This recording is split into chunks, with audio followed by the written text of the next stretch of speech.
Hello जी दोस्तों, स्वागत है आपका मेरे यूट्यूब चैनल पर। तो दोस्तों, आज हम पढ़ेंगे रेलवे डेवलपमेंट इन प्रसिया। प्रसिया में रेलवे का जो डेवलपमेंट हुआ, ये टॉपिक अपने आप में एक महत्वपूर्ण है। वो इसलिए महत्वपूर्ण है क्योंकि इसने आने वाले टाइम में प्रसिया को मजबूत शक्ति बनाने में एक बहुत बड़ी भूमिका रेलवे की रही थी। अब हमको पता है कि 19वीं शताब्दी जब शुरू हो रही थी तो यूरोप के देशों में हर जगह रेलवे का टेक्नोलॉजी आ गई थी। सबसे पहले इंग्लैंड में आई, लेकिन इंग्लैंड के तुरंत बाद ये टेक्नोलॉजी दूसरे यूरोपियन देशों में भी पहुंच गई थी। जर्मनी का जो प्रसिया वाला भाग था, उसमें सबसे पहले 1840 में प्रसिया की जो मिलिट्री थी उसने कोशिश ये की थी कि वो रसिया बॉर्डर जो यहाँ पर है, ये इधर की तरफ रसिया बॉर्डर आ जाता है, यहाँ को इस क्षेत्र को जोड़ने के लिए रेलवे की मांग की थी, ताकि जो अटैक होता है रसिया द्वारा पर्सिया में, अटैक अगर होता है तो रेलवे अगर लाइन बन जाएगी तो क्या होगा, फिर जो सप्लाई वगैरह होती है सेना को चाहिए रहती है, वो आसानी से सेना के पास पहुंच जाएगी और सेना रसिया से लड़ सकती है। ये 1840 में वहाँ की मिलिट्री ने सरकार को कहा था कि इस क्षेत्र में फटाफट आप रेलवे लाइन बिछा दो।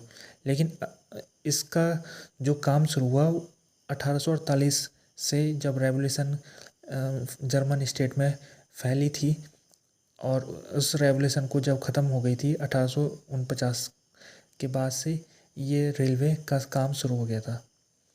अब ये है कि कहाँ किस किस क्षेत्रों को जोड़ा गया था। सबसे पहले इस वाले क्षेत्र को, रसिया वाले बॉर्डर को जोड़ा गया। इसके अलावा यहाँ पर एक क्षेत्र है, उसे कहते हैं राइनलैंड। राइनलैंड ये इसलिए महत्वपूर्ण क्षेत्र है क्योंकि यहाँ पर बहुत बड़ी मात्रा में कोयला मिलता है और लोहा मिलता है। तो इस कोयले को भी जर्मनी के प्रसिया के दूसरे भागों में पहुँचाना ज़रूरी था। तो इस क्षेत्र में भी रेलवे का बहुत तेज़ी से विकास किया गया था। तो इस क्षेत्र को भी, जर्मनी का जो मुख्य भाग है बर्लिन वाला, जर्मनी का आने का मतलब यहाँ पर मेरा प्रसिया है, प्रसिया का जो कैपिटल थी बर्लिन, उसको जोड़ा गया था। इन क्षेत्रों को, एक राइनलैंड को जोड़ा गया और एक ये वाला जो क्षेत्र है जो रसिया की बॉर्डर में लगता है, उसको भी जोड़ लिया गया था। और इसके अलावा ये जो रसिया की बॉर्डर लगती है जहाँ पर, उससे उस क्षेत्र को हम ईस्ट प्रसिया के नाम से जाना जाता था। ईस्ट प्रसिया अपनी खेती बाड़ी के लिए भी बड़ा फेमस था। यहाँ पर बहुत ही अच्छी मात्रा में खेती होती थी। तो इस क्षेत्र का फ़ायदा ये भी मिला कि अब किसानों के लिए आसान हो गया था। उनकी जो फसल थी अब वो तुरंत जर्मनी के प्रसिया के दूसरे शहरों में पहुंच सकती थी रेलवे के माध्यम से। तो ये भी हमको देखने को मिला कि जो यहाँ पर एक तो एग्रीकल्चर को काफ़ी फ़ायदा मिला, दूसरा जो ये यहाँ पर रूहर वैली में जो कोयला या लोहा था, उसको उससे जर्मनी में इंडस्ट्री के क्षेत्र में भी काफ़ी क्रांति आई, ये रेलवे जब इन क्षेत्रों में पहुंचा दी गई थी। तो अब तीसरा फ़ायदा क्या हुआ इसको, प्रसिया को तीसरा फ़ायदा इस तरह से पहुंचा कि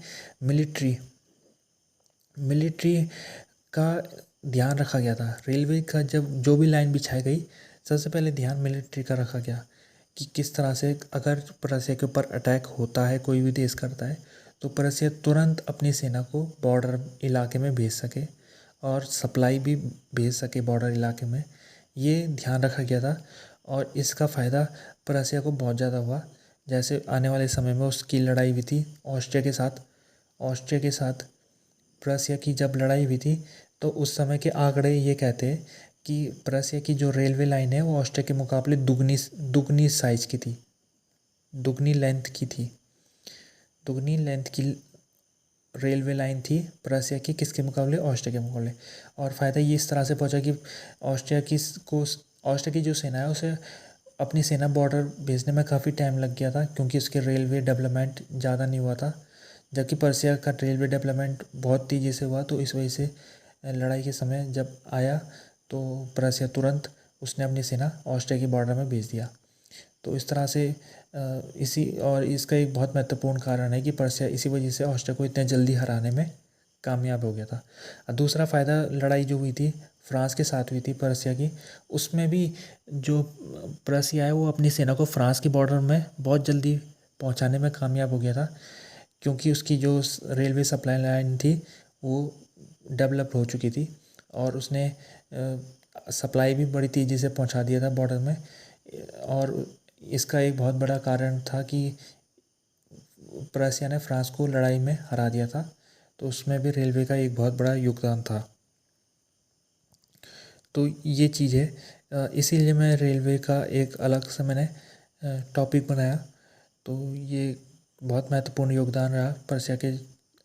जो 19वीं शताब्दी का समय था उसमें पर्सिया बहुत महत्वपूर्ण शक्ति के रूप में उभरा।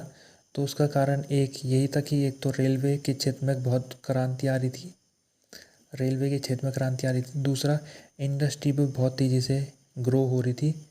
और तीसरा, मिलिट्री, जो पर्सिया की मिलिट्री थी वो भी दूसरे देशों के मुकाबले उसका जो इनोवेशन हो रहा था वो बहुत तेज़ी से हो रहा था। तो ये 3 कारण थे जिस कारण से पर्सिया ऑस्ट्रिया के मुकाबले ताकतवर होता जा रहा था। और उसने केवल ऑस्ट्रिया के मुकाबले नहीं बल्कि यूरोप के जो पावरफुल देश है उनसे भी वो इन क्षेत्रों में तरक्की के कारण ही आगे उनसे लड़ने में और उनको हराने में कामयाब रहा। जैसे कि फ्रांस भी एक बहुत बड़ी शक्तिशाली देश था, लेकिन वो पिछड़ गया था क्योंकि उसने अपने रेलवे और अपनी मिलिट्री और अपनी इंडस्ट्री में ज़्यादा ध्यान नहीं दिया था। तो ये कारण रहे पर्सिया का 19वीं शताब्दी में पावरफुल बनने के।